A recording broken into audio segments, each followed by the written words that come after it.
और द्विमासिक मौद्रिक नीति में जो घोषणा की गई है उसे और ज़्यादा समझने के लिए हम चलते हैं अपनी संवाददाता श्यामा मिश्रा के पास, जो मुंबई से हमारे साथ जुड़ चुकी हैं।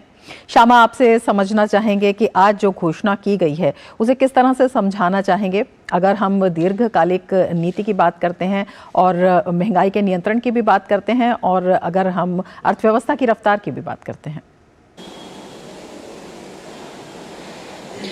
जी देखिए रमा, सबसे पहली बात अगर हम यहाँ पर देखें, गौर करें तो रिजर्व बैंक जो पॉलिसी अपनी लेता है, पॉलिसी अनाउंस करता है, उसके दो मुख्य कारण रहते हैं, दो मुख्य उनकी एम रहती हैं। एक तो जो इन्फ्लेशन है उसे कंट्रोल में लाया जाए। हम हमेशा बात करते हैं कि भारतीय रिजर्व बैंक का जो एक टारगेट होता है वो 4% का होता है, प्लस या माइनस 2%। तो हम उसे पहले देखते थे 2 to 6% के बीच में अगर इन्फ्लेशन हो तो भारतीय रिजर्व बैंक के लिए वो एक टॉलरेंस बैंड में आता है। लेकिन आज भारतीय रिजर्व बैंक के गवर्नर शक्तिकांत दास, इन्होंने क्लियर कर दिया ये बात कि हमारा जो एम है वो मुद्रास्फीति को 4% है उसी पर मेंटेन करने के लिए होगा। और अभी एक बहुत बड़ा चैलेंज है, हम देख रहे हैं कि लगातार जो है फूड प्राइसेस की बात कर लीजिए, आप पल्सेस की बात करिए, भाजियों की बात कर लीजिए, ये सब सडन फूड शॉक्स आते हैं जिसकी वजह से जो एक मॉडरेट होता हुआ जो इन्फ्लेशन नंबर होता है वो भी बढ़ रहा है। फिलहाल अगर हम बात करें तो रिटेल इन्फ्लेशन ईज हो रहा है यहाँ पे, लेकिन वही हेडलाइन सीपीआई इन्फ्लेशन की बात करें आप तो वो अभी भी टॉलरेंस बैंड के बाहर है। दूसरा जो अहम लक्ष्य है भारतीय रिजर्व बैंक के इस पॉलिसी का वो है ग्रोथ को बढ़ावा देना।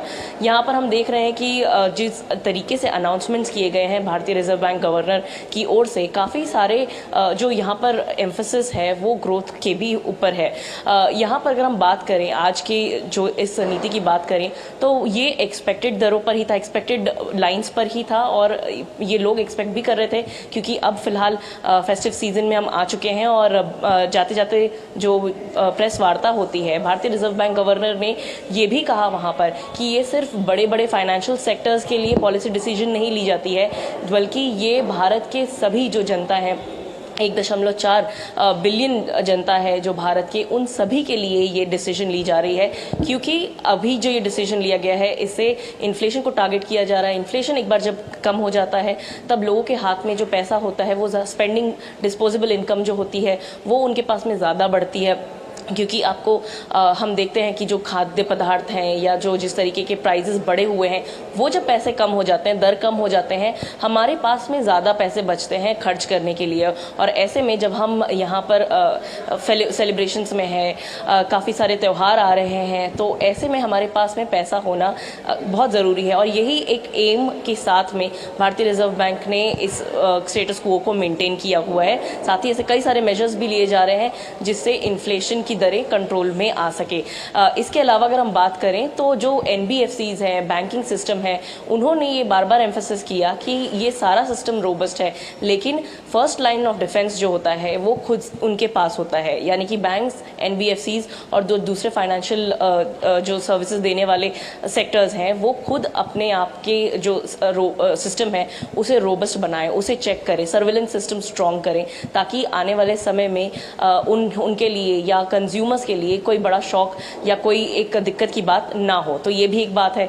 इसके अलावा ये बहुत एम्फेसिस किया गवर्नर ने कि भारतीय डोमेस्टिक फैक्टर्स अगर आप देखें तो वो अच्छी चल रही है, मॉडरेशन में है और रिवाइव भी कर रही है। लेकिन दिक्कत कहाँ है? दिक्कत है एक्सटर्नल फैक्टर्स में, दिक्कत है ग्लोबल जियोपॉलिटिकल जो टेंशंस है, या क्रूड ऑयल प्राइसेस बढ़ रहे हैं, या जो दूसरे अन्य सेंट्रल बैंक्स हैं दूसरे देशों के, वो अपनी जो रेट्स हैं वो बढ़ा रहे हैं, क्योंकि उनकी भी इन्फ्लेशन एक सरदर्द बना हुआ है। तो ये सारे जो फैक्टर्स हैं वो असर करता हुआ नज़र आ रहा है भारतीय इकोनॉमिक्स के ऊपर में। वो नहीं कह रहे हैं कि पूरी तरीके से ये इम्पैक्ट कर रहा है, लेकिन जहाँ पे